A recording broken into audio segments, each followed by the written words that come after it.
மாமியார் மருமகள் சண்டை. இந்த டிவி சீரியல்கள் எல்லாத்துலயும் மாமியார் மருமக சண்டை.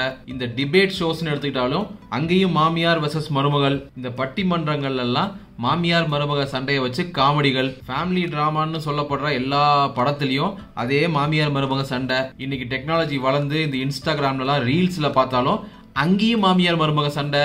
இப்படி மாமியார் மருமக சண்டைய நார்மலைஸ் பண்ணி ஸ்டீரியோ டைப் பண்ணி ஒரு மாமியார் ஒரு மருமகன்னாவே சண்டை போட்டுக்கணும், அதுதான் நார்மல்னு ஆக்கி விட்டானுங்க. இப்போ இதுக்குள்ளதான் ஒரு பெரிய அரசியலே ஒளிஞ்சிருக்கு நண்பர்களே.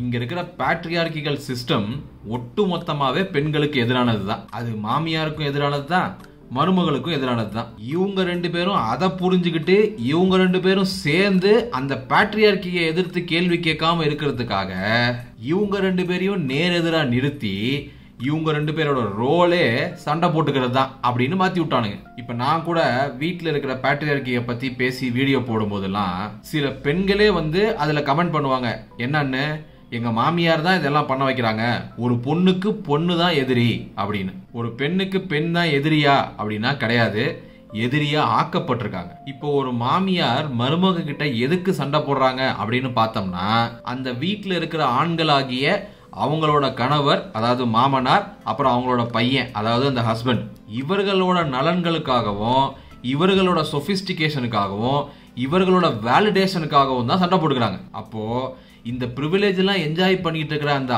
ஆண்கள் அந்த சண்டைக்குள்ள அவங்களோட ரோலை பிளே பண்றாங்களான்னு பார்த்தோம்னா ஜீரோ. இவங்க ரெண்டு பேரையும் சண்டை போட விட்டுட்டு அவன் கிளம்பி வெளில போயிடுவான். அப்புறம் வீட்டை விட்டு வெளியில போயோ இல்ல வேற ஏதாவது நிகழ்வுலையோ என்னோட பொண்டாட்டியும் எங்க அம்மாவும் சண்டை போட்டுக்கிறது தாங்க முடியலன்னு புலம்ப வேற செய்வான். இதை அவன் ஆக்சுவலா இன்டர்னலா என்ஜாய் பண்றான், இது கண்டினியூ ஆகணும்னு நினைக்கிறான். இப்போ ஒரு பிரச்சனையில அந்த வீட்டுல இருக்கிற மாமியார் ஒரு இன்டர்னலைஸ்ட் பேட்ரியார்கியை கேரி பண்ணி அந்த மருமகளை கண்ட்ரோல் பண்றாங்கன்னு வைங்க.